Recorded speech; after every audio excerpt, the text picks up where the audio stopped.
Assalamualaikum and hello everyone. Recently, the cases of suicide have really risen over the past few months. Did you know that the Malaysia statistic has recorded that at least 3 suicides happen daily in Malaysia on average? That number is really shocking to us because we do not take our own life that easily. So the COVID-19 pandemic has a really huge impact on our social life, economy, and most importantly, our mental health. Ladies and gentlemen, our mental health issues can stem from the loss of a loved one, financial struggles, social struggles, stress, and much more. And these can take a huge toll on our mental health and it can get worse if left untreated. And if it gets worse, it can lead to suicide, which we don't want that. So we cope, and coping is very important for us. Coping is a way for many of us to relieve stress, trauma, or any negative emotion in general. The, there are many types of coping, but we shall categorize it in two different categories for this speech: the healthy ones and the unhealthy ones. We will be starting off with the unhealthy ones. So, the unhealthy ones may contain sensitive examples for some of the audience. So please listen at your own risk. Ladies and gentlemen, since we will be starting off with the negative ones, I will put another warning just in case you need one. So first, we will be starting off with alcohol.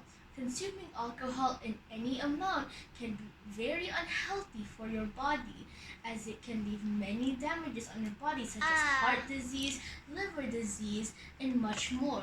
It can leave many negative effects on your body mentally too, such as slow reaction times and blurred vision. Secondly, is consuming caffeine. Unlike alcohol, a little bit amount of caffeine can be good for you, as it can energize you for the day and many more.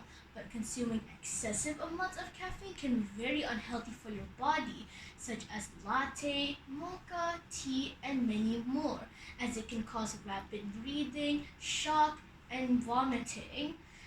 Third is sleeping too much or too little. Sleeping too much can increase the risk of diabetes, heart attack, and even death over the past few studies done over the years. Sleeping too little can increase the chance of diabetes, stroke, heart attack, and more. Fourth is chewing or biting your fingernails. Chewing or biting your fingernail is quite literally what the name describes. It's putting your fingernail over your mouth and start chewing or biting it. The risk of it can be increasing the risk of infection through your fingers to your mouth, and it can damage the skin around the fingers. Finally, is negative self or pep talk. Negative self or pep talk can be looking at a mirror or even think of yourself and portraying yourself negatively, such as thinking that you're too clingy or thinking that you're helpless, which is not a good thing. Anything it can be done possible, and nothing is permanent.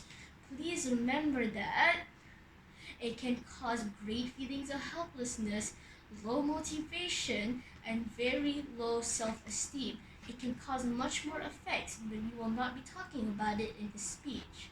Ladies and gentlemen, we are finally done with the negative coping mechanisms. Let's start off with the brighter ones now, such as listening to music, exercising, reading, and creating to-do lists. Creating to-do lists can include bare necessities such as bathing, cleaning the room, and much more. But it contains some stuff that you like, such as drawing or studying.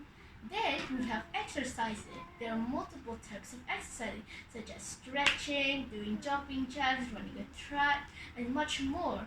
Then we have listening to music.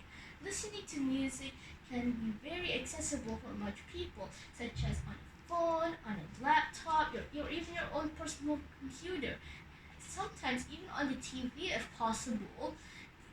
Listening to music can reduce anxiety, anxiety, paranoia, and much more. It can also help if your mood, mental alertness, sleep, and much more. And lastly is reading. Reading can increase your focus, increase your vocabulary and comprehension, and it also empowers you to empathize with other people. That is pretty much all for all we have today, ladies and gentlemen. The correct coping mechanism can definitely help you think logically and clearly for a while and makes you think you have a purpose in life, which is a good thing. There are many support systems in this country if you need it. Please remember to contact our National Suicide Hotline if you feel any more depressed. Please remember that nothing is permanent and no matter in this world. Thank you.